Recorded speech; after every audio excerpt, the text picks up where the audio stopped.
entrepreneurs, and a really interesting show tonight. And the one thing off the top of my head is, you don't need to have a real cool rebranded name like cloud computing. You go with a name like Drone, and everybody's still kind of cool to see what's going on. This is a future question for the panelists. When are you going to rebrand and change the name something other than Drone?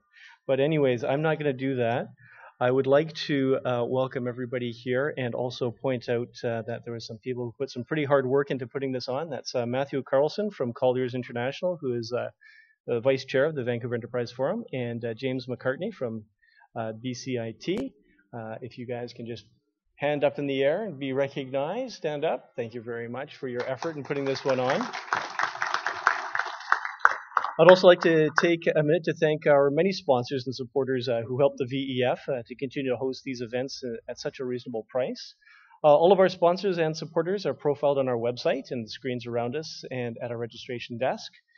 We are actively looking to engage new sponsors and partners, and if you're interested in joining the team, please drop your business card off with Chris at the front desk at registration or myself. And I'd like to take the opportunity right now to introduce some of our featured sponsors. One of our big ones and new this year is the New York Institute of Technology, the Vancouver campus. NYIT Vancouver is one of the global campuses of the New York Institute of Technology based in New York, United States. And the campus is located at the heart of downtown Vancouver and offers the following 2-year master's degree programs, including an MBA, a Master's of Business Administration concentration in finance, Master's of Business Administration concentration in tourism, and Master's of Science of Information, Network and Computing Security, MSINCS. That's cool. That's almost like a TV program. I would like to invite Paul Dangerfield, Ravi Muti, Faisal Khan to their feet and just an acknowledgement of your participation here. And anybody, thank you very much. And if you're interested in pursuing an MBA in finance, tourism, or a Master's of Science in Information Technology, definitely recommend you have a chat with them to learn more. I'd also like to recognize one of our longtime sponsors, Colliers International. And as I just mentioned, Matt Carlson is from Colliers, but has a relative newcomer. Colliers was established in 1898, but Matt's been there a little bit after that. It has grown to become Canada's largest commercial real estate services company, providing a range of real estate services to technology companies. Services include transaction management, real estate management, valuation, consulting, project management, facilities management, and research.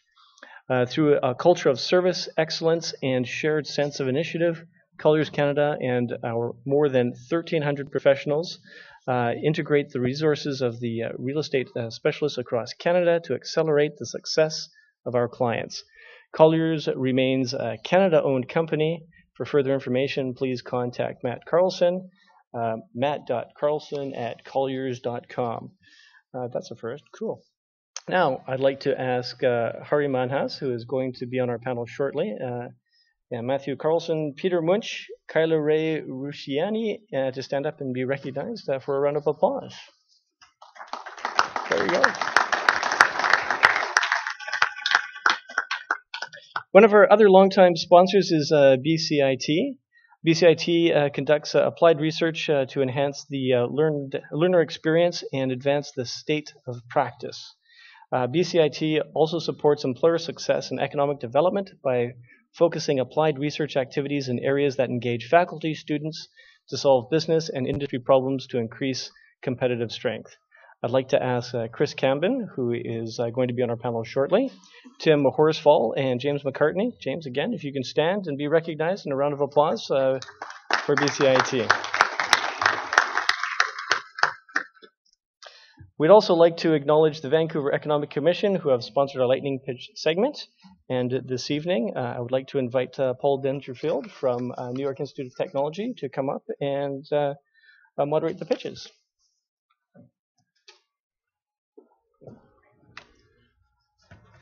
Thank you, Tim. Good evening, everyone. As Tim said, my name is Paul Dangerfield. I'm the Executive Director and Campus Dean at the New York Institute of Technology. I'm very fortunate that although our campus is downtown at 701 West Georgia, I do get the opportunity to go to New York fairly regularly, and that is a very good thing. The purpose of the Vancouver campus is to prepare students for global careers in business, science, technology, health, and engineering. In Vancouver, we're focused on being a graduate university that delivers applied professional programs and research that basically what we're trying to do is create career pathways for global citizens. We're able to do that because we are able to offer the best of both worlds, and that our degrees are accredited academically and professionally on both sides of the border, which in the end means that students can take their experiences and their education and go work pretty well anywhere in the world. And of course, as we like to say, everybody needs a little bit of New York. And the innovation, creativity, and can-do attitude of New Yorkers is what makes us successful. An example of this is the success in that last year we launched, as Tim mentioned, the Masters of Science in Information Network Computer Security degree here in Vancouver. Now, this is a program that has been run in New York for nearly 20 years, and it's a one-of-a-kind program in Western Canada, and it's ideally suited for those who are seeking careers in cybersecurity. In our first year, we already have 40 full-time students in the program, and they're coming from right around the world to study at our campus. Now, our approach is to support the community and assist in providing leadership in the fields in which we teach into. And to that end, on June the 17th, there's a little pitch here, between 11 a.m. and 3 p.m. right here in this theater, we will be hosting a symposium on the 10 things you need to know about cybersecurity. And I would encourage you to check it out. It is open to the public. It's focused for students and for faculty, but it is open to public and for business. And check us out on nyit.edu/Canada. We are going to have guest speakers coming to talk to us from Envision Financial, IBM, ARC InfoSec Labs, and our very own NYIT's Associate Dean of Computing will be coming from New York for the event. And yes, there are some sponsorship opportunities available. Finally, just one last note is that over the next 12 months, we will be launching other unique applied professional degrees in the fields of energy management, instructional technology, and occupational therapy. Now, let's get to the pitches. That's why you're here. So, just make sure everybody's ready. They look ready. Okay. As a reminder, each of the pitches is 100 seconds long, and when the light goes on, I'm supposed to haul you off the stage. I don't think I'll be doing it quite like that, but if you have not wrapped up, we'll be asking you to wrap up. So looking forward to hearing from each of the speakers. First up, and we're going to go, as you're looking at left to right, will be Kim Ronachuk from EventStage. Kim. I'm sure everyone has either attended or planned an event, maybe an office holiday party, a sales meeting. And if you have planned one, you know it takes a lot of time and it's stressful. The people tasked with planning these events are administrative professionals, executive assistants, marketing and sales coordinators, and they don't have the time, the energy, or the budget to hire a professional event planner. They tell us they're often stressed, they search the web for endless ideas, and that's why we've created EventSage, a do-it-yourself event planning platform and online tool. There's no other site out there that specifically targets this audience and is a one-stop resource. Our site's unique because we have a curated database of event suppliers, so not only hotels and venues, but catering, decor, entertainment, everything you need to plan an event in one place. You simply create your event profile, and our site intelligently matches suppliers to your event needs. By a press of a button, it sends off requests, and you get answers back fast. Our users love us because we're easy to use and we save them time, and suppliers love us because they get booking requests that are very detailed and they get access to this elusive market. EventStage has been around for 2 years and we've been self-funded. So this evening I'm looking to connect with investors and meet people who will help us scale and grow to other cities. Thank you. Thank you very much, Kim. Our next presenter is Christian Blaze from Crystal Insight New Media. Christian. Hi. Have you guys ever wanted to influence a TV show? Maybe choose which character lives or dies, who falls in love with whom, change how the story ends, or how a new one begins? What if there was a show that allowed you to vote from any device, anywhere in the world, for as little as 1 cent per vote? Would you vote? Would you want to watch it? Death Row Democracy is the first show ever to use blockchain technology in film production, distribution, and audience participation. We pose questions to our audience like, who should character A kill next? And they vote with digital currency such as Bitcoin, and they tell us exactly what they want. The majority wins, and in the next episode, we give them what they want. Character X dies. But this is just the tip of the iceberg of the type of innovation that Crystal Insight is building on top of the blockchain. Crystal Insight is building a 21st century film studio using blockchain technology. We're doing our angel round, $750 for 13% of Crystal Insight, and we're launching our beta and the pilot of the show July 31st of this year. I'll also be playing the intro of this show in the lobby after this show. Thanks.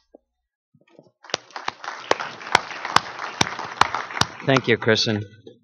Our next speaker is Mark Wajia from Avian Robotics. Mark. Hello. Hi, my name is Mark. So, what is the cost? Sorry, the light. What is the cost of answering this question? Business owners want to go to sleep with the right answer, and they hire security officers to get the answer. But what about the cost of human lives? Security officers are 2.5 times more likely to get killed on their jobs than any other workers. It's 2015. Why do we still risk human lives to keep our properties safe? Well, we ask ourselves that question. What if security officers could do their job without risking their lives? Well, we've developed the Avian security system. It's a swarm of semi-autonomous drones that intelligently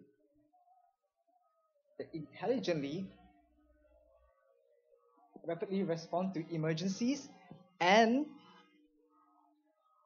patrol areas.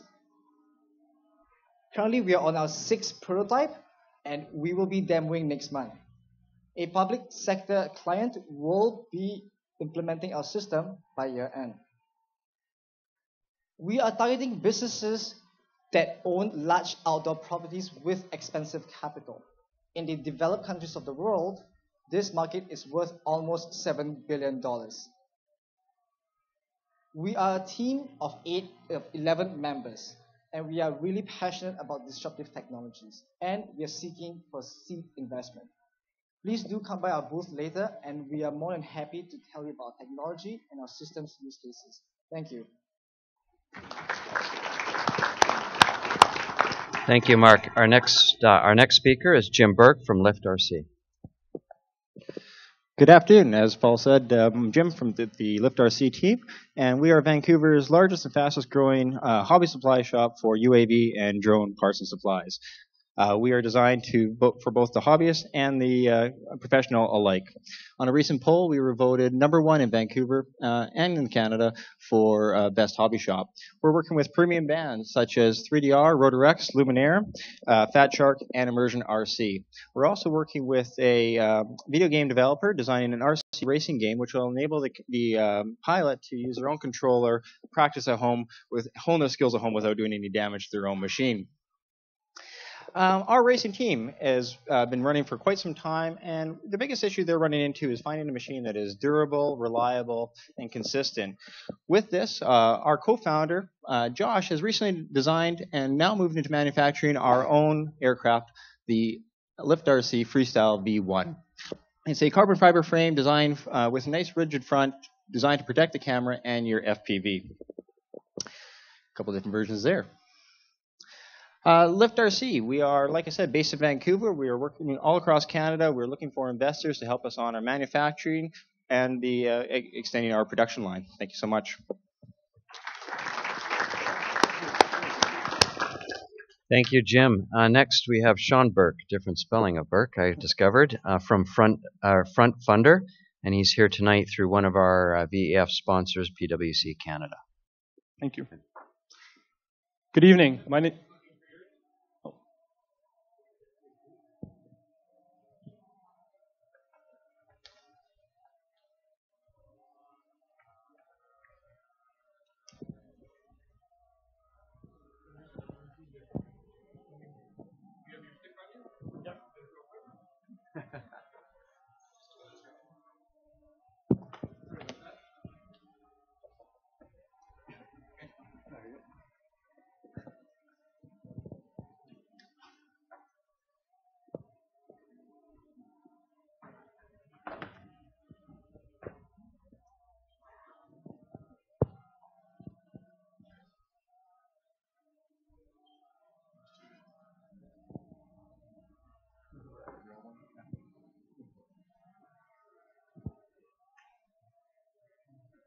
There we go.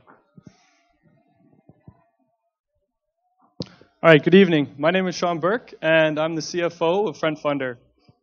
Front Funder is an online technology platform that connects investors with entrepreneurs and provides the opportunity for investors to access different investment opportunities on our platform. So just by a show of hands, how many people tonight in the audience are investors? And how many people are entrepreneurs?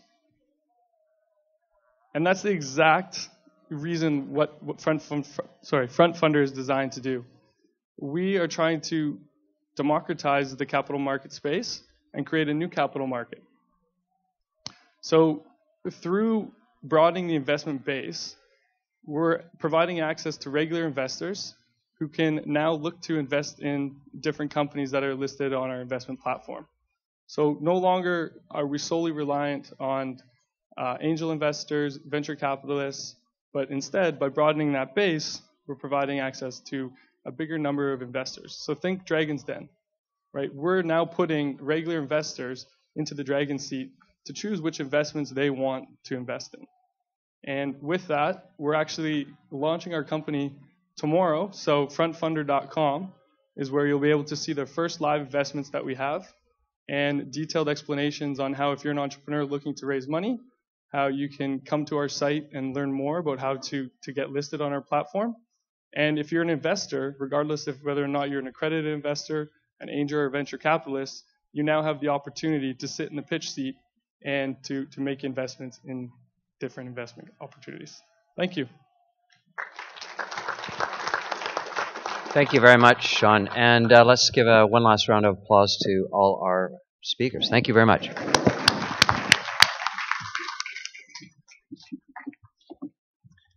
Thank you very much. And if I can invite the panelists to come and take a seat up on stage here. Also, would like to let everybody know that we have a live Twitter feed on tonight, VEF Drones, and we also have Colony Networks providing Wi-Fi for us. So if you log on, and you'll see the Colony Networks page come up. Just click accept, and then you'll be connected to our public network. And if you have a question, please put a Q in front of it so we can differentiate between the attaboys and the I've got a questions. Without further ado, I'd like to introduce our moderator, Paul Bennett from Aerobotica Aerial Intelligence. Aerobotica. It's a lot easier to say. Great, thanks. Please come on up. I think so. Yeah, but I have some friends here. So, as Tim said, thank you, Tim. I'm Paul Bennett from Aerobotica, one of the founders of Aerobotica. Aerobotica is a company, it's kind of unique. We're a UAV or drone consulting firm in Canada that specializes in getting large enterprises in the air collecting data from unmanned systems to use in their daily operations. So we do this through consulting, helping them build their operations, educating their pilots, educating all of their team, helping them with data processing, and all of their regulatory footwork that they need to do to get up and running. So that's what Aerobotica does. It's an absolute pleasure to be here, of course, moderating. And we will now have the panel introduce themselves. First, Harry. Oh, perfect. I'm Harry Minhas. I'm the Director of Marketing and Market Intelligence for Colliers International in Western Canada. And one of our big things is really trying to figure out how we stay ahead of the market and adapt and integrate technology into a lot of our property marketing as well as our research that we're doing. Oh, sorry. Diana. I'm Diana Cooper. I'm a lawyer at LaBarge Weinstein. We're a business law firm with offices throughout Canada. We provide legal services to companies based in the tech sector, and especially we deal with a lot of startups. I personally work in the intellectual property group, and I also lead the drones and robotics practice. Thank you. And next we have Patrick from Spire Robotics. So my name is Patrick Crawford. I'm the president of Spire Robotics. So I grew up in the interior of BC, and from the moment I saw a helicopter when I was a young guy, I've always been fascinated by aviation. And so when I was in high school, I joined the Royal Canadian Air Cadets and began to actually fly gliders and small powered aircraft. Then I went on to study engineering at UBC, where we started to play around with drones and actually begin to see some of the things that we could do with them. And so 12 months ago, we launched Spire Robotics, and ultimately we're a data company. So the drones are a tool for us to acquire data, but what we actually do with that data and the metrics that we're able to pull out from that is really the value for our clients. So I actually have a few slides, I believe, if they're queued up. I'll briefly just share some of the visuals of what we're able to produce. So these are just one of the big focuses of the business has been on forestry. And so on the left there, you can just see a standard kind of aerial photo of a forestry block. And so that's kind of what foresters are used to seeing. And it's kind of hard to pull a lot of information out of that. A picture is worth 1,000 words, but it's kind of the next steps of what we're able to do that really matter. So on the right, you can see on the top is a 2D ortho image. And so in this case, it's at about a centimeter in resolution. So very, very high resolution. And then below that, we're also producing a heat map, a topography map of the site. And so that's critical for things like planning the harvest and how that's actually going to proceed. So we'll go to the next slide. And so this is kind of the cool part of what we're able to actually do with this 3D data. So these are images of the forest canopy looking from a horizontal position. We've taken a small little swath of the forest, about a meter in depth. And so you can actually see in that imagery all the points that are establishing on the canopy. And so some of those trees that you can see kind of look like they're cut in half.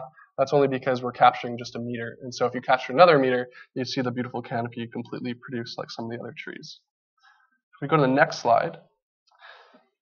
The core of our business is the algorithms that we're able to produce, that we're able to place on this data. So on the top left is a 3D representation of the forest. So it's basically like a video game. You could actually build a video game in this space if you wanted to. Below that, it's not actually a bad bagel or something like that. That is actually the algorithm we've run over, and you can see the green spots are the detection of a tree, and the size of the circle is the detection of the area of the canopy. And so on the right is a combined kind of data picture of the height metrics we're able to pull out and the size of the canopy. And with that information, we now know the volume of the tree, therefore the amount of harvestable wood that's there. And so that's obviously a critical element to understanding the value of the forest for these companies and for the government. And so this is a lot of what we've been doing. It's definitely a focus on forestry, but this same type of data processing is equally valid for things like doing pipeline management as well as hydroline management. Things like that where we're looking for vegetation or change in the topography or in the vegetation. So as a company, we're exploring a lot of these different avenues of the development. And this is actually kind of the first public event we've ever done. We've been in stealth mode for the past 12 months in developing our relationships with industry and with academics to develop these. And so we're kind of excited to, very excited actually, to share these with you and begin to share it with everybody. So thank you. Thanks, Patrick. That's great. Okay, next we have Chris from BCIT and a great demo reel. Thanks. Hello, everyone. I'm Chris Cambon. I'm a video and digital media producer at BCIT. So I create marketing material, instructional material, informational material. Most of it tends to be video. I'm a total technology geek, so BCIT is the perfect place to work. I can get my geek on. I'm always looking for tools to get the best shot, and marketing has come to us on occasion looking for aerial footage.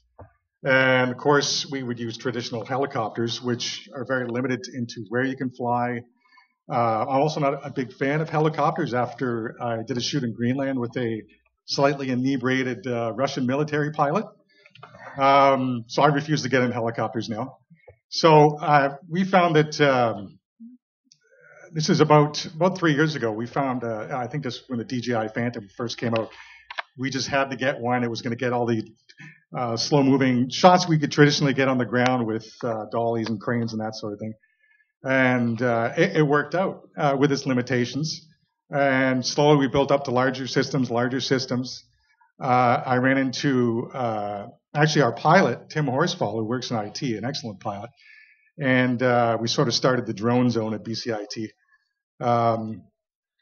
So we ended up meeting an industry partner and developing some very large UAVs, heavy lift UAVs that would carry anything from stereo red cameras to LiDAR systems.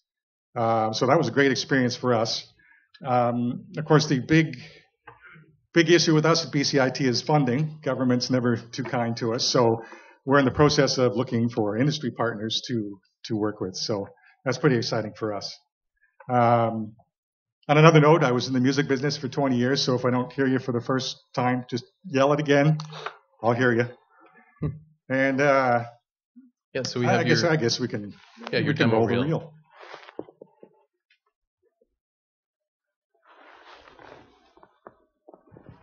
Yeah, there should be audio with this too. Amazing soundtrack.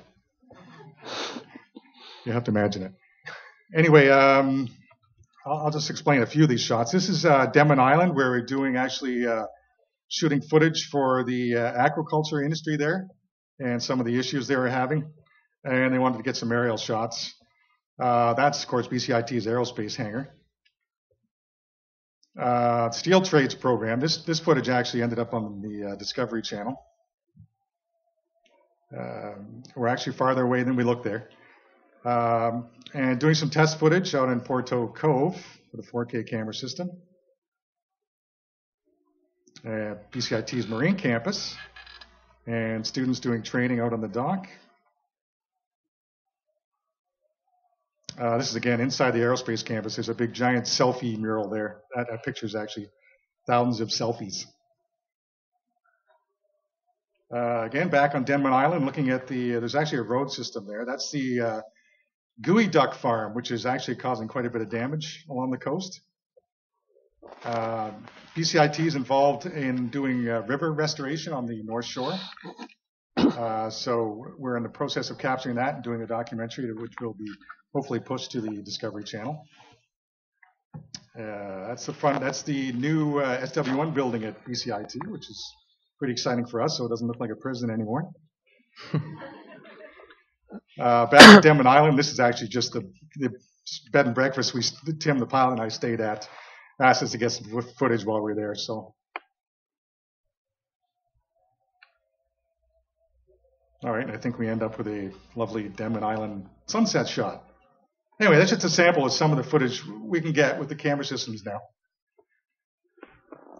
Great, thank you. Thanks, Chris. You're very talented. That looked great. Okay, and next we have Anders from SFU. Thank you.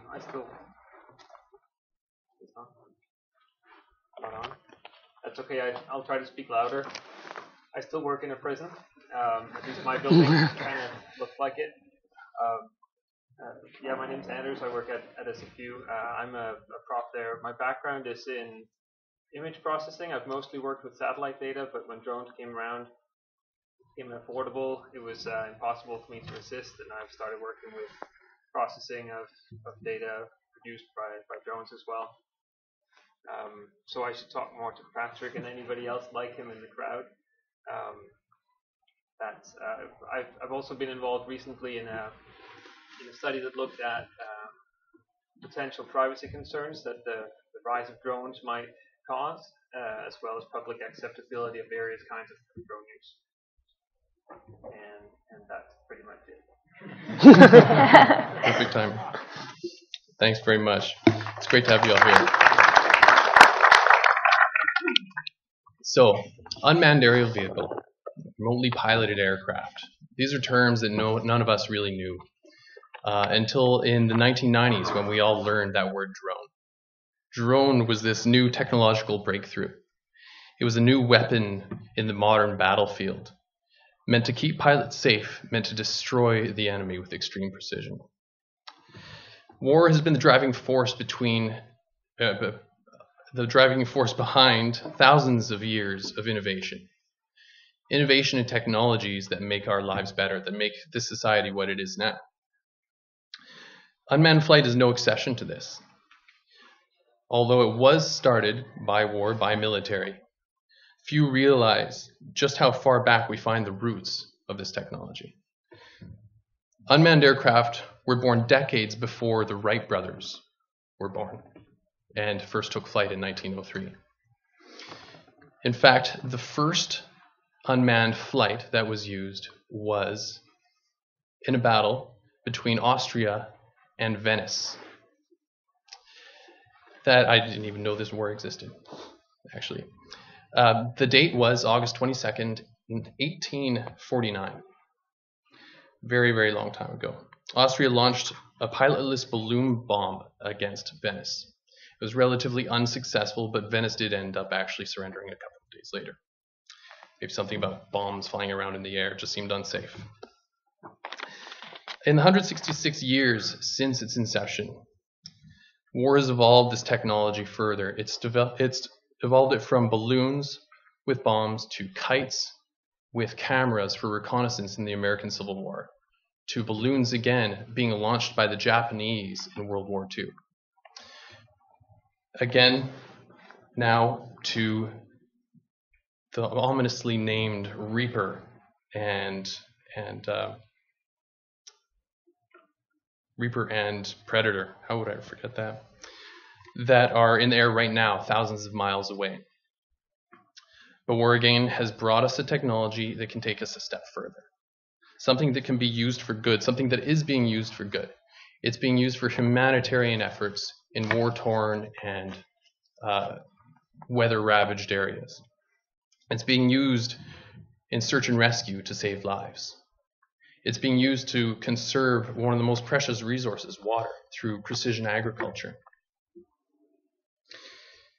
It's bringing us views of the world that we never would have had access to before, views that have always been there that never were accessible, or we had never at least seen.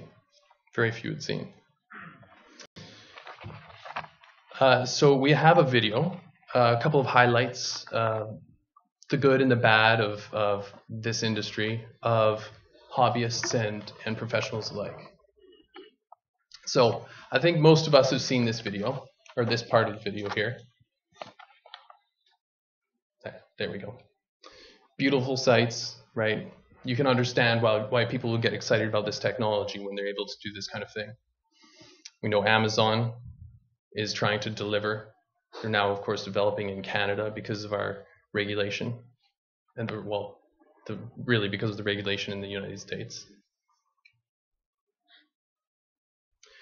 A lot of us saw this on the news. Bit scary. When you have a small, remotely piloted aircraft over a manned aircraft like that. This is one of the first crash videos ever. That was a DJI Phantom into the head of a groom. Another great crash. It's kind of a common theme here. Oh, that would suck. When you couple this technology with inexperienced pilots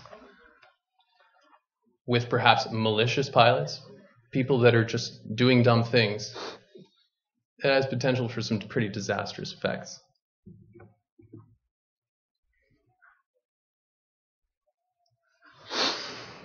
Out onto the street below.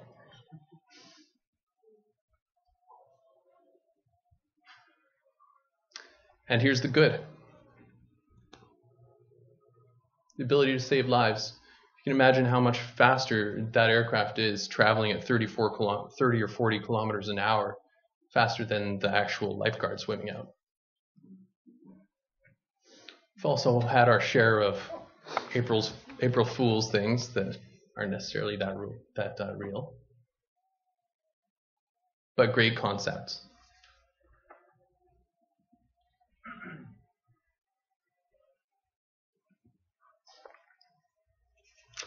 And latest on the news, we had one crash on the White House lawn.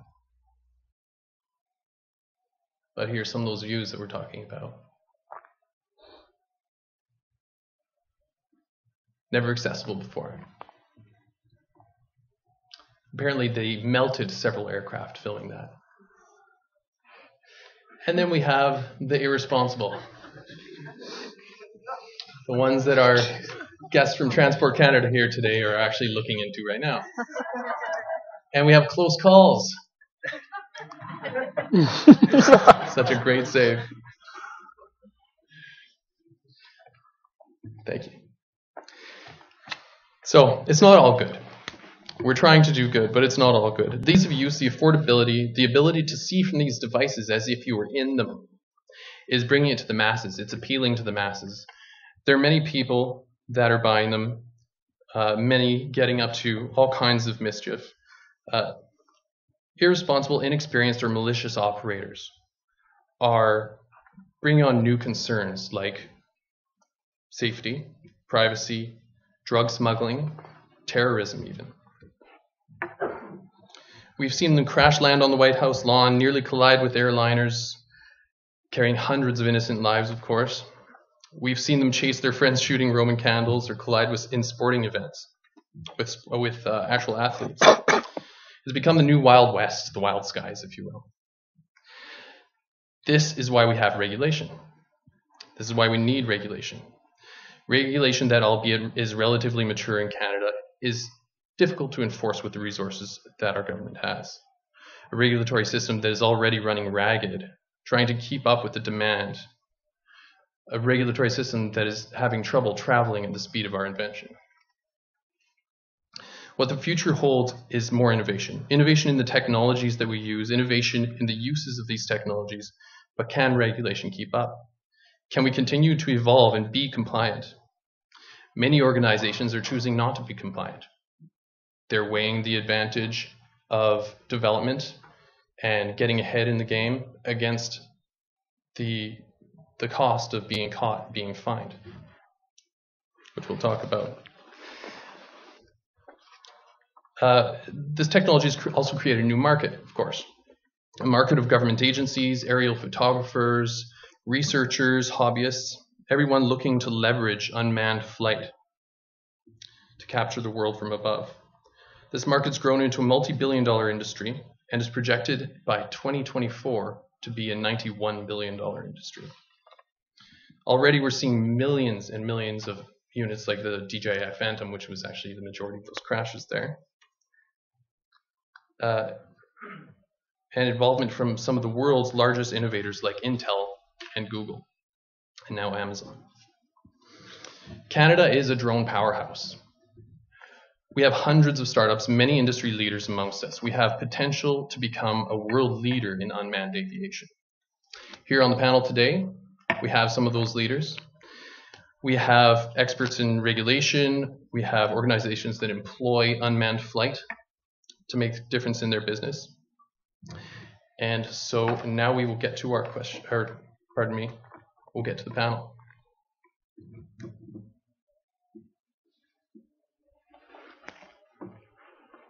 Pardon me, this thing locks itself up after a few seconds. Okay, so first, Diana, what are the rules, generally speaking, if you were to look at it at a high level? Okay. So generally speaking, if you want to fly for recreational purposes, you would not need approval from Transport Canada unless you're flying a very heavyweight vehicle, something over 35 kilograms. If we're looking at commercial applications, which many people in this room are, the general rule is that you would need to apply to Transport Canada for a special flight operations certificate. It takes at least 20 days to get approval. The first time applicants get very narrow certificates in scope. As you get more experience and you're able to show the regulator that you have a history of safe operations, you can get broader and longer term certificates. We've also got 2 new exemptions that came into place last November, and these are just for very low risk operations and intended to take them out of the SFOC system. So if you're flying with a very small vehicle, you're not flying anywhere close to people or property or close to built up areas, then you might be able to fit into one of the 2 exemptions. Thanks, Diana. And I'll add that we do have some members of Transport Canada here. Justin will be up here for the Q&A at the end of the panel. Okay, so you kind of answered why we need an SFOC and who needs it. Applications. So let's ask Chris. Chris, what kinds of applications do you see other than what you're doing now? What kinds of applications do you see BCIT using this technology for in the future? Well, right now we're in talks with both the geomatics area, robotics, fish and wildlife, forestry. I mean, there's so many areas at BCIT that want to get involved in this. Obviously, our broadcast center, all the students want to do drone journalism. So it's we're in the process of getting all these groups together to see where we can take all this and to do it safely. Currently, at this point, we're developing a UAV certification program through the aerospace campus. I don't know if there's any folks from aerospace here, but they could probably talk more about that than me. So I think it's similar to full-scale fixed-wing certification, only with a UAV twist on it. So the future for BCIT and where it's going, I mean, it's pretty much endless. But right now, it's only as far as our funding takes us at this point. But because we are an Institute of Technology, and it's pretty exciting for us. So within the next month or so, we're going to be getting all sorts of different schools, different deans together to talk about where we can go with this. Again, how to do it safely, how to be innovative and not just repeat something that's already been done. So I would imagine that being in Technology Institute, you have many levels that you can get involved in this as well. Yes, exactly. Development, manufacturing, all sorts of engineering. Exactly. James McCarthy could probably talk more about that, but especially that end where, with 3D printing areas, students could potentially print their own drones. So that's kind of exciting. And of course, our big thing, or my big thing certainly is gimbal systems for cameras, stabilized gimbal systems. And there's some systems out there that exist now that should be improved upon. Or, again, we just worked with an industry partner to start creating a stereo Red Dragon camera system. Of course, the gimbal for this thing is huge, and they're big motors, and there's all sorts of technical things to get it working properly. But that's the kind of thing we like to get involved in. Can you explain what the stereo Red Dragon is going to do for you? Well, this is for our industry partners, so it's actually for 3D film. So Red Dragon is a very high-resolution film camera. Of course, you put 2 of these beside each other, approximately an eye's distance apart, and that's how they get the 3D image. It's kind of scary because you have $150,000 worth of camera gear hanging under your drone. You don't want it falling to the ground. So again, what's really important to us actually is safety, especially when these are being used on film sets. Because, first of all, you don't want to lose the drone and all the camera gear, but you certainly don't want to injure anybody. So we also work quite a bit with safety systems, whether it's parachutes, power shutoff, that sort of thing. And dealing with, of course, the batteries that run these are lithium polymer, which have some very, I wouldn't say explosive properties, but you have to treat them very carefully or they can literally blow up. So yeah, I've seen that. Safety is one thing BCIT is really focusing on, and especially when we're dealing with Transport Canada, we want to make sure that they're okay with everything we're going down that route with. Yes, absolutely. They are here. Okay, excellent. So, how about Patrick? What kind of opportunities do you see, other than what you've obviously covered in your introduction? There's huge opportunities everywhere, and that's part of the problem that probably a lot of entrepreneurs in this room are discovering, is that there's an application in every industry. But figuring out which ones are of value and which ones you should pursue is the real question. And so that's a process that we've gone through, and talking with as many industries as possible and connecting with them and doing trials and things like that to really get that fundamental understanding of what the business model is. There's tremendous applications in terms of aiding humanity, let alone the business case, which is incredibly exciting when you look at companies. There's a company called Matternet down in Silicon Valley, and their whole business model is delivering pharmaceuticals to locations that are hard to get to, mostly in third world countries. And that's been one of the biggest challenges. And like the Bill and Melinda Gates Foundation put a lot of money into developing refrigeration systems just for getting pharmaceuticals across, roadways and bridges that can be washed out to be able to get these drugs to people that need it. And so here comes drones, and now we can put this little package of drugs in the bottom. We can get it to the patient, in under an hour or two, and it saves weeks of travel time and can help that person to survive. So I would imagine also in cases like Ebola, where it's a dangerous area to be just because of what's going on, that delivering drugs and other medical supplies could be extremely useful. Absolutely. Yeah.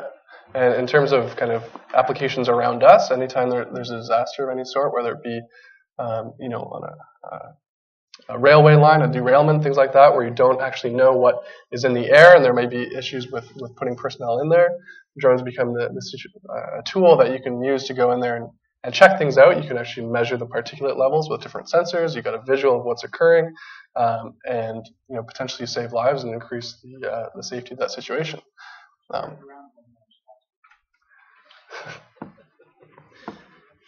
Excellent. So, Harry, where do you see the advantage of unmanned technology over traditional manned aircraft?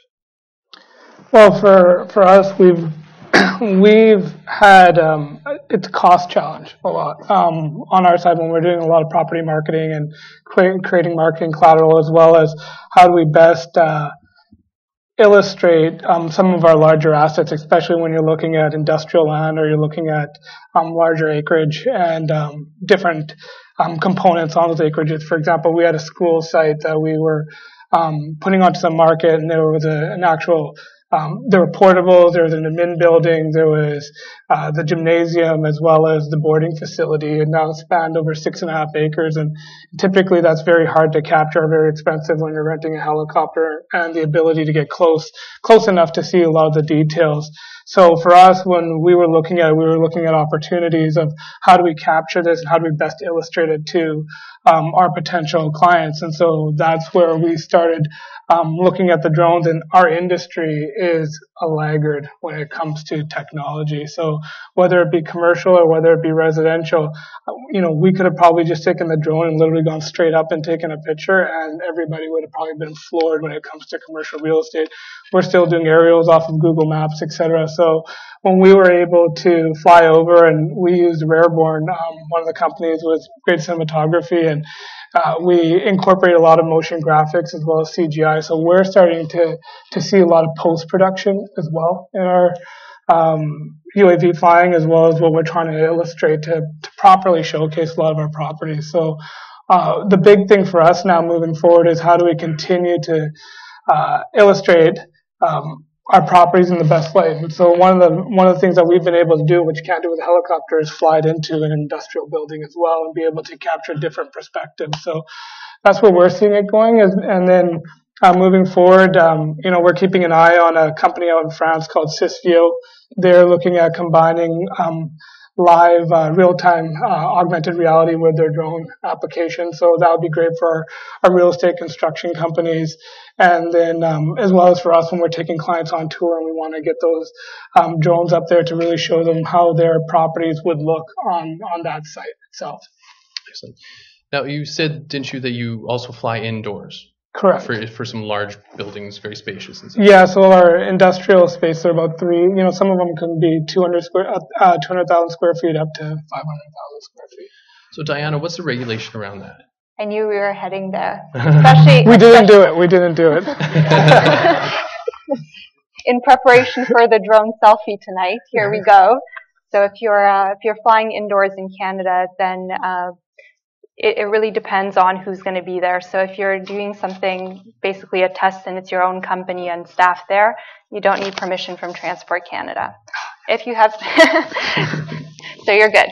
If you have a closed set and you're doing something like a film commercial, generally you would inform Transport Canada. You don't need to apply for an SFOC in this case, because it would just be a closed set. People would probably sign waivers. You would still have to have insurance requirements. If you want to do something in a public arena, so go to a hockey game in an indoor stadium, and the public's going to be coming in, they obviously don't know the risks and haven't, signed up to them, you would need Transport Canada's approval. So you would apply for an SFOC in that case. Good luck on that one too. Excellent. So, what mistakes? Maybe we'll go to Chris. Chris, what mistakes have you seen people making? I think probably the biggest mistake I personally see what people are doing is a lot of these drone accidents are actually not accidents. It's user error, probably 99% of the time. A lot of these systems, when you get them, people think you can fly them right out of the box, which you can't. You have to calibrate the compass. You have to set the GPS. Make sure your batteries are charged, which a lot of people tend to forget to do. So that's my biggest issue, is that now I'm pretty sure you can buy them at Best Buy now and get a Phantom or something. So that's a little frightening to me. But so yeah, it's a lot of people not knowing the rules and regulations is probably the other big one, because when you purchase something like this, it just there's a general warning that says make sure you follow the rules and regulations of your country. But a lot of people just either ignore that or I don't know. So for us, it'd be great to see some sort of something with your UAV that you buy that directs you to some sort of Transport Canada course or online learning where you can learn a lot more about it. And you have to have that before you can fly in an ideal world. But yeah, it's funny. Like I said, if you go on YouTube right now, there's thousands of videos of drones hitting people, hitting buildings, bursting into flames, dogs catching them. It's and it's amazing. What freaks me out is thousands and thousands of hits of people liking it. I'm going, no, you do not like that. That's something you don't want to do. And people forget that even these small Phantoms or something slightly larger can do a tremendous amount of injury to somebody from even 50 feet up, or certainly hurt or even kill a small child. So it's not a toy in most cases, and people tend to forget that. So how would you suggest that someone in the room that's interested in maybe getting into the hobby, how would you suggest that they start beyond buying, of course, the hardware? To be responsible. Yeah, that's a tough part because you can't force anybody to learn, but there's tons of great learning material online. I can't name any particular. If you simply Google UAV training, there's all sorts of stuff online. Of course, we have our local companies that also do training here. So it's just getting the word out somehow. And in an ideal world, it'd be great if the dealers were distributing the material when they sold the UAV, that this also was included with it. Yeah, but it's tough because it's Transport Canada definitely has their work cut out for them trying to control hobby pilots. I mean, you have thousands of people that are buying from over the border and having them imported, and there are no restrictions on importing them. They don't come with any standard documentation. You don't need a license to fly them, and there's no way, even if you did have a license, that it could be policed. Anders, do you have any thoughts about how that might be something? I mean, privacy is obviously a massive concern, and you've been very involved in privacy. I'd say you're probably the most knowledgeable person in BC on drone privacy. What would you say is the biggest problem that you've seen? Well, first of all, I don't think I'm the most knowledgeable person in BC on drone privacy, but I have looked into it a little bit, and I got to say, I don't actually think that privacy is a huge issue. I think sometimes it seems like it might be a huge issue. Some people might think it is, but in practice, there hasn't been a single court case in Canada ever based on an invasion of privacy with a camera mounted on a drone. So it's not in reality a very big issue. I tend to agree that the biggest issue is the people who don't know how to fly properly, safely, people who don't even know what the rules are, like Chris says, because all these YouTube videos, they tend to draw the media coverage as well, right? When someone like Patrick does great work, it doesn't exactly draw news attention. But if in between myself and my students, we call them idiots. When some idiot flies into a building, it's on the news. Right? When some idiot flies around downtown Vancouver and looks in people's windows, it hits the news. So that's what people see. And I think that could potentially, in the long term, become a real problem for the industry. If drones get a bad rap, not necessarily because of what people that are typically found in this room do, but because of what I don't know, but because of what some people do, that could become a really serious problem. Do you think that people's reasonable expectation of privacy should change? I mean, I've had many conversations about this in talks that I've done, and you know, if you live in downtown Vancouver and you have your blinds open, what should your reasonable expectation of privacy be at that point? Because frankly, if I'm at your place, I'm probably looking at a set of binoculars on your windowsill. So I don't think anyone is really that safe. Do you think that should change? Do you think people should expect this kind of thing and guard against it? I would not expect anybody to look in my windows with a set of binoculars, but maybe I should. It's a good point. Just for those who are not in the know, your right to privacy is based on you having a reasonable expectation of privacy given a certain context. So if you're in your home and you have your blinds open, but you expect that nobody's looking in your window, then if someone does, then your expectation of privacy at least has been breached. Whether that was a reasonable expectation or not is then up to a court, I guess, to determine. And there has obviously been a huge slide in what people can reasonably expect in terms of privacy. Not just based on drones, but based on, well, mostly just general pervasiveness of IT in our lives. So I think there has been a huge slide. But again, there hasn't been any real court decisions on this, so I don't think we really actually know what a court would say that our reasonable expectation of privacy should be. Mine might differ from yours. Yeah. Diana, what are your thoughts on that? Well, I do think the privacy debate is a little bit overblown. We've had commercial drones operating in Canada for almost a decade. And, you know, on the commercial side, companies are, you know, operating in the areas of agriculture, mining, oil and gas. A lot of these industries, there really aren't a lot of people caught in the crossfire as you're using your drones. So it's not a huge concern on the commercial side. We've also got a lot of regulations in place protecting personal privacy in Canada. So we've got both federal and provincial legislation for commercial use, not specific to drones, but those laws would apply to drone companies. So even if a commercial entity is flying a drone in public space and captures your image, they would generally need consent to do that. There are very narrow tailored exceptions where you wouldn't need consent. These would be news gathering, artistic purposes, things like that. But generally, you're still protected even in public space. We've also got tort law that can deal with private use of drones. So if someone is trespassing on your property or creating a nuisance, you potentially have a claim against them under tort law. In Ontario, we've recently recognized the tort of intrusion upon seclusion. And so basically, if someone is violating your privacy in a manner that's highly unreasonable, then you would potentially have a privacy claim as well. Excellent. Very interesting. What should someone do if they do have one Phantom hovering outside of their apartment window in Yaletown?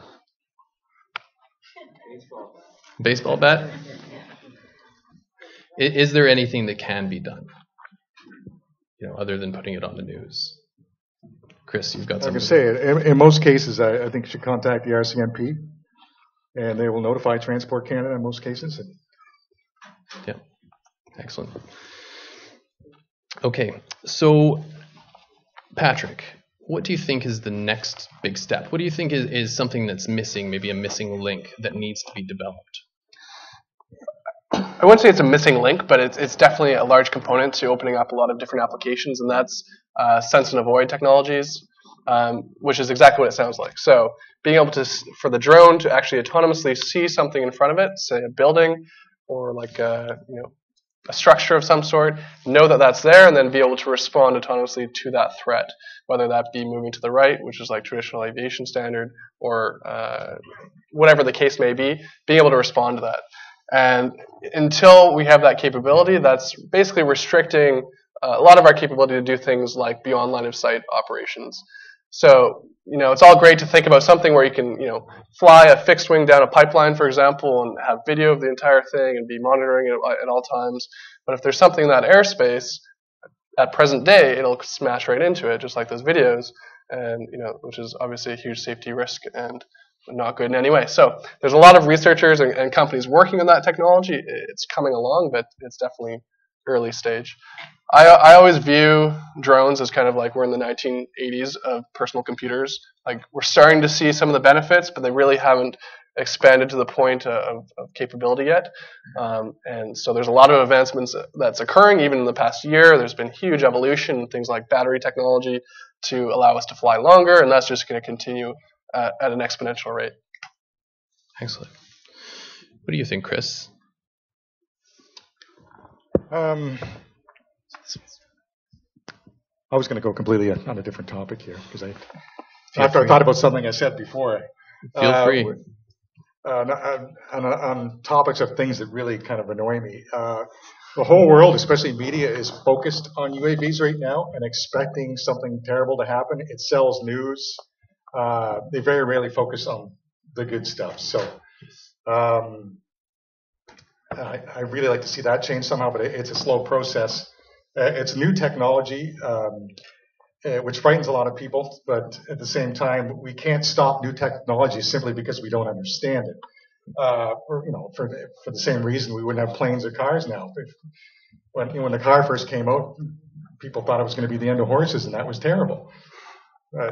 Anyway, it's all very exciting, but it's getting the public mindset, especially media, to change their attitudes. And it's all up to us personally, as whether we're selling it or flying it or whatever, to be ambassadors, which we try to do as much as possible, to the public, to explain to them. A lot of times when we're flying, people come up to us and say, "Well, what are you doing? Isn't that illegal? Who are you spying on?" That's the first question we usually get. Who are you spying on? Well, we're not spying anything. We're actually shooting a bunch of rock face over there.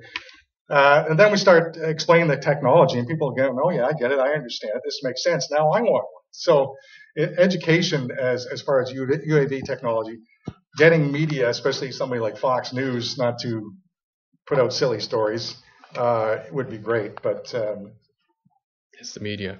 That's my rant. Yeah, absolutely. And I think that's been a major problem. At Aerobotica, we've come to call drones the D word because of what the media has done to it. It started many, many years ago when drone became that word. It was this new weapon. And it was destroying things, and it was crashing and causing casualties.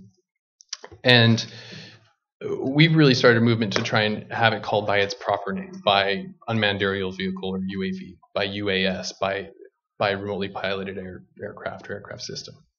And I think that's part of the stigma.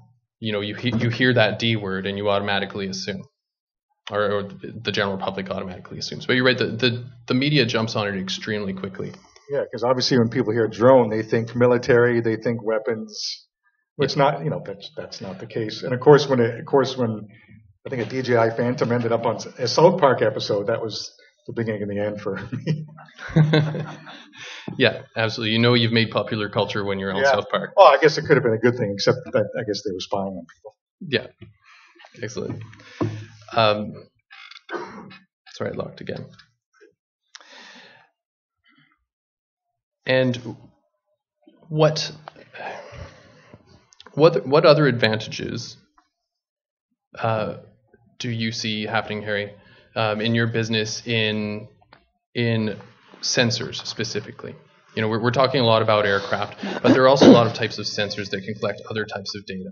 You know, the camera is generally what most people are seeing. How do you see the real estate industry being helped by other sensors? That's a good question. Well, sorry, I had my space in the next thing, so maybe I'll answer that first.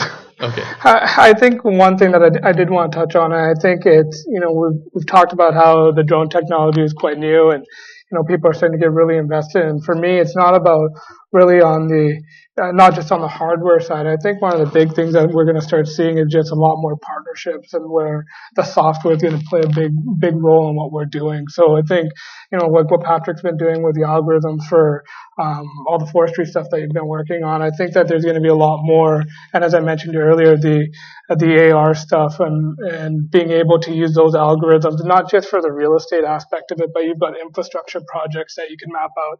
There's a lot that we're going to be seeing moving forward. So I think that's where the next big thing is really the partnerships on the software side, what they can do with a lot of the hardware that's already out there in the market today. I think we're going to continue to see an advancement on the hardware side, but I think I don't think we've seen anything really when it comes to what's going to happen when the software starts catching up with the application side. Absolutely. You know, this hardware, a lot of it is fairly standard, and the software is really what makes a difference, both the software on the aircraft that's running it and allowing it to do the things, but also the software on the ground that's processing the data after the fact.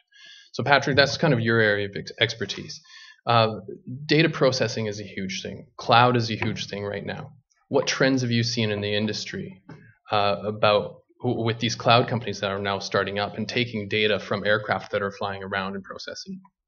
So it makes sense for a lot of the smaller operators and smaller entrepreneurs who, you know, there's companies out there now that'll offer services like software as a service where you can provide your drone data and they can extract some information from that. Usually it's just the basic kind of 2D and 3D modeling, and then they give that back to you and maybe you work with it from there. So I think that'll have a role in some ways. But, you know, it's yet to be determined in some ways as well. You know, we're excited to see how that kind of progresses, but we'll see. Yeah, absolutely. So there are many, I'm sure you've seen them all, these services popping up. There's now a service that allows you to fly over an area, collect the mapping images, and it will actually process the map as the aircraft is still in the air, showing you the progress of the map on the ground. Pretty amazing stuff out there. So, and that being said, like the delivery of the data and how customers can view it is super critical. Because, you know, if you look at industries like forestry or oil and gas or mining, a lot of the people that need to view that data are not technicians. They're not computer people, and they just need to see what's there. And so that's something we focus on as well, is how do we deliver that data to our customers? How can they view it easily, you know, on multiple platforms and things like that, where they can actually use it in the field and get the value from it, as opposed to here's a 15 gigabyte, you know, 3D file, go to town on it. You know, now it's okay. This is actually what we're looking at. It's easy to view, get the information you want from it, and actually, you know, improve the efficiency of your business, which is the whole purpose. Excellent. I know there are some amazing applications for a lot of different industries. For example, software that can process images and actually count plants for farmers, or show the efficiencies of their plantings. Anders, you have a considerable amount of experience in remote sensing, all this kind of sensor technology. What are your thoughts on the kinds of sensors that might be cropping up, might be coming into this industry from satellite, as you'd be very familiar with? Or from other platforms, of course, just other sensors that might be working their way into the industry. Yeah, I think my impression is that most of the things that people want to do with a drone-based sensor can be done with a standard camera. So I don't think there's necessarily going to be a huge explosion in terms of alternative sensors, but for some applications like forestry and agriculture, anything where you're looking at natural materials, there's a sensor type called like a hyperspectral sensor that essentially, instead of looking at color as components of red, green, and blue, as our eyes do, it can look at it in 200 different components instead, which allows you to differentiate very tiny, for example, differences between different minerals or specific nutrient deficiencies in plants and things like that. So for specific purposes, there will be that kind of sensor. Another example is a LiDAR sensor, which can do similar 3D mapping as to what Patrick's companies do, but correct me if I'm wrong, is probably still superior to photogrammetry-based 3D point cloud modeling, although it's also much more expensive. There's obviously thermal sensors, which have been used for a while on drones, which I think are probably underutilized at present. But that being said, those are kind of standard sensors for mapping, essentially, for mapping all kinds of stuff. I just wanted to mention that I've been in touch with people or heard of people who have worked with a whole slew of very different sensors. So I can't even remember where I got the story from, but I know the people who have been trying to conduct research on whale migrations. They have had little, essentially, sort of saliva samplers hovering or suspended under drones that are hovering under whales as they come up and they blow out. There's a guy at UBC who wanted to put a particle sensor under a drone to measure different levels of particle concentrations in downtown Vancouver traffic, which probably was difficult to get an SFOC for. So there's a whole, I think there's a very large range of opportunity. Much of it is probably not going to be particularly big in terms of commercial potential is my guess. Excellent. And Diana, how do you think things can improve? What do you think will help our industry improve? How do you think regulation can improve? What do you think is going to make innovation easier for Canadian developers? I think one important aspect is going to be the development of sense and avoid technology that's actually, capable of allowing for autonomous operations. So a lot of different companies want to operate autonomously for inspection, for agriculture. Drones don't really have a long battery life. They can last for 20 to 40 minutes generally. Some can last longer. So the fact that you'd have to, re-battery up every 20, 40 minutes is kind of disruptive to a lot of different types of operations. If we've got the sense and avoid technology in place and they can operate autonomously, then that will definitely allow for a lot of different applications. Excellent. Great. So that's our general panel session. Now we're going to open up the floor to Q&A. Don't forget, if you use hashtag VEFDrones to get your questions in, and we're going to start asking questions of the panel. There are some people with microphones in the aisles here, so please wait to ask your question before, wait until the microphone gets you to ask your question, and floor is open, please. Oh, also, of course, we have to introduce Justin from Transport Canada. Justin, would you like to come up and sit here in your special chair here?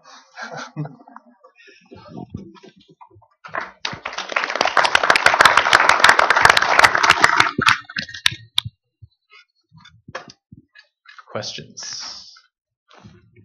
Oh, there we go. I can't really read that. No. The first one is vision for the drone industry and drone usage in 20 years. Okay, so let's ask you, Patrick. So I'm hopeful, like I kind of alluded to earlier. I really do think that we're kind of at the beginning of a significant revolution in this technology, similar in scope to kind of the personal computer.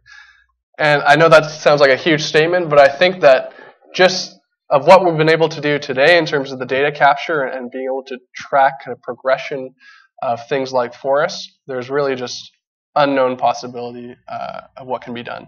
Whether that's done with low altitude drones, like mostly what we're talking about, or high altitude drones, or low orbiting satellites, things like that, it's kind of yet to be determined. There's a bit of a race kind of going on there. I think there'll always be a use case for these types of drones for some of the applications we're talking about, but I think we're going to see a huge innovation in terms of the technology that's occurring throughout that spectrum, from low altitude all the way up to satellites. And then certainly on the processing side of things like live stitching, live data analytics on that information. There's just unknown capability. It's awesome. Absolutely. Okay, so I assume Uberization is like the taxi service. Does anybody see any potential for Uberization of drone technology? So there are quite a few companies that I've talked to that are interested in pursuing an Uber type model. Obviously Uber has had a lot of success. They've also had a lot of regulatory issues to battle in different cities. That's why we don't have Uber in Vancouver. In terms of having this type of model for the drone industry, some of the challenges are, you're not going to have a large user base of operators that are actually qualified and are able to get regulatory approval. So, as a platform provider, you would have certain liability issues that you would have to address, because a lot of, people that might sign up to be operators may not actually have Transport Canada approval to operate.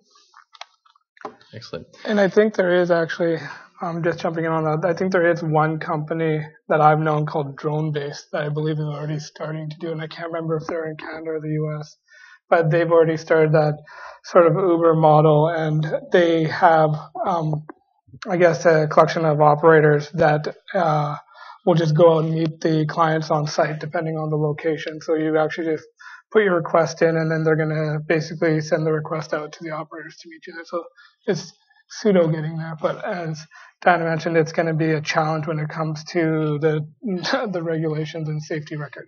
Mm-hmm. Yeah, absolutely. And Justin, where do you think regulation stands when it comes to that Uberization?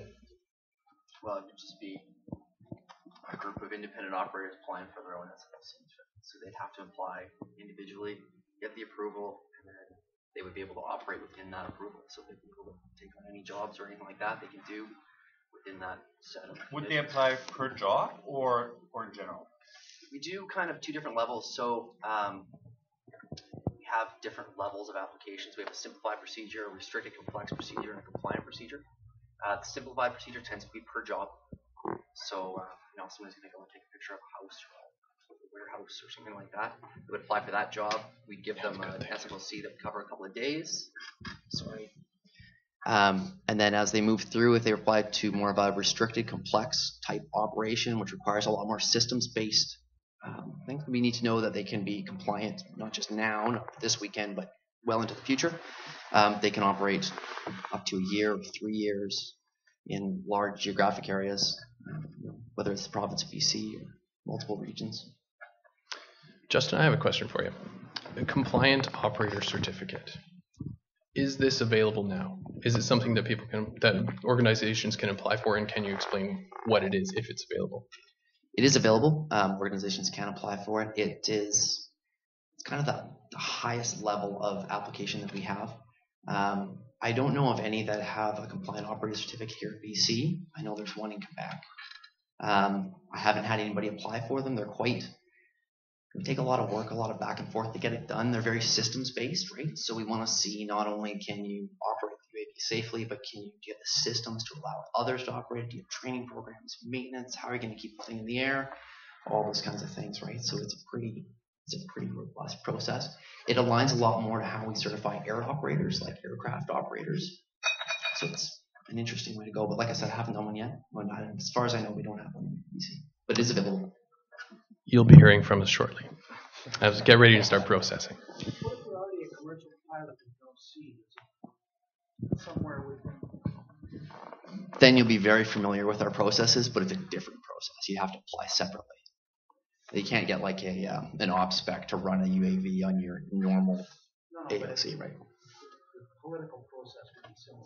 It's very similar, yeah. And if you the systems you use to manage your AOC are very similar to what we're looking for in UAV, right? Training programs, maintenance, the same kind of thing.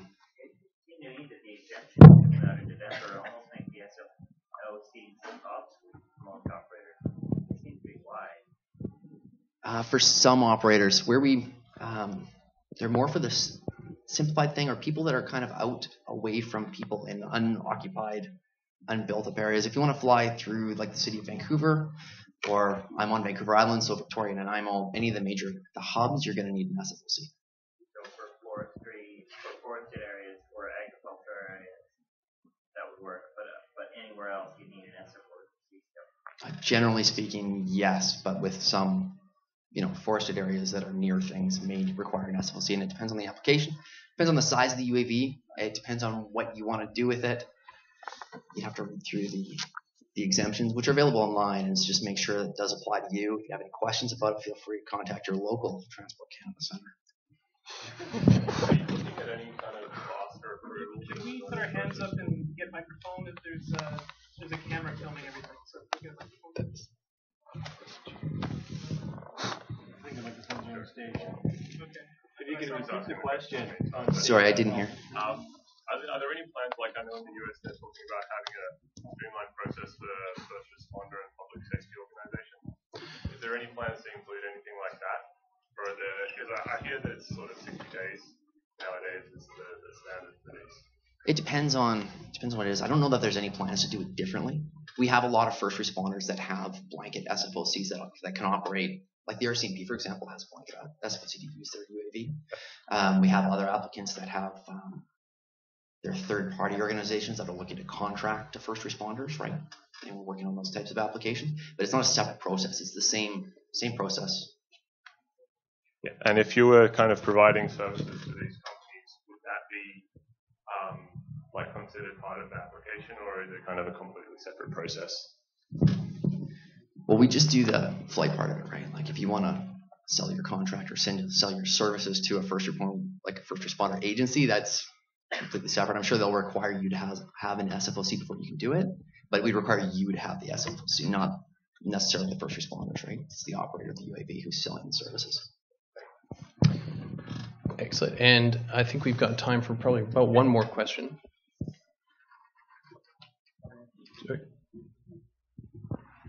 I would have loved to make this a two-part, but Craig had mentioned it on the intro, and I think that Chris and Anders probably have an opinion on this as well. One of the main challenges of all the new entrepreneurs that are here in this room, and myself included, is that the market feasibility of all this technology, all the capabilities that we know we're able to do with this new technology, and we will be able to do as it advances and our air-to-air sort of collision avoidance and all that sort of stuff evolves. How, as an entrepreneur, as a young guy that tried to make his way through this new industry, how are we supposed to discover firm numbers to sort of quantifiable dollar value to be able to present to our new markets to say, hey, look, this is what we can offer you in dollars. This is how much we're going to save you. We're going to make you. How are we going to, we're all new to this. We don't have that data. How are we going to develop that data? Do we have to go to educational institutions like BCIT and SFU, or are we going to be sticking in the marketplace and trying to have the market tell us what is going to make it happen? So I was hoping that Anders, Chris, and Craig would be able to comment on this. In 1 minute. Yeah, as far as statistics, I'm not sure about that myself. I'm not sure if I'm the right person to ask for that, but because BCIT is just newly embracing this technology, so we're collecting statistics ourselves to see where this is all headed. We actually have so we can sort of predict how many students may want to take so many courses. Does BCIT even want to be all? Is this just a niche thing? It's going to be much bigger than anybody thought? Hi. So yeah, it's all questions we ask ourselves too, but I don't have any actual statistics myself. You might have an answer I'm over gonna, here. Chiming in from the floor. My name is Pippa Hamilton. I'm a member of Unmanned Systems Canada, and it's a great event. Thank you for everything.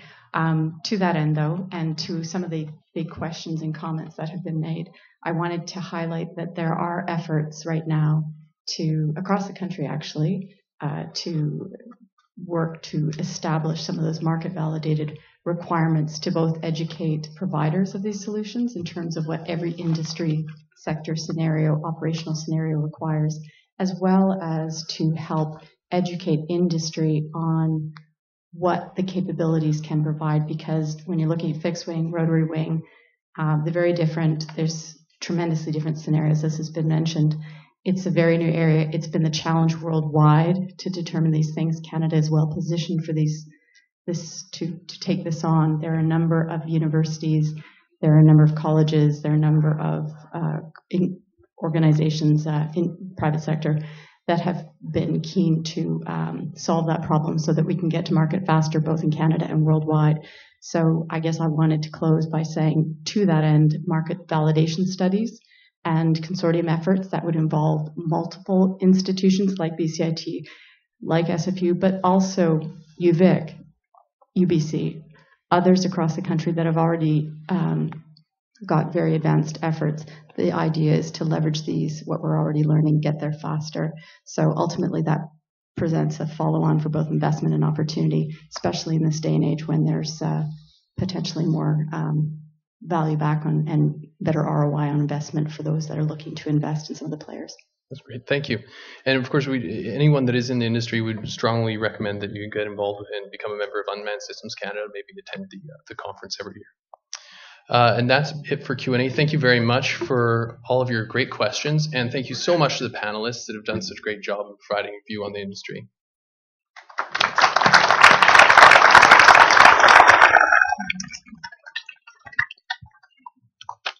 Thank you very much, Paul, for a very interesting panel. It was a great discussion.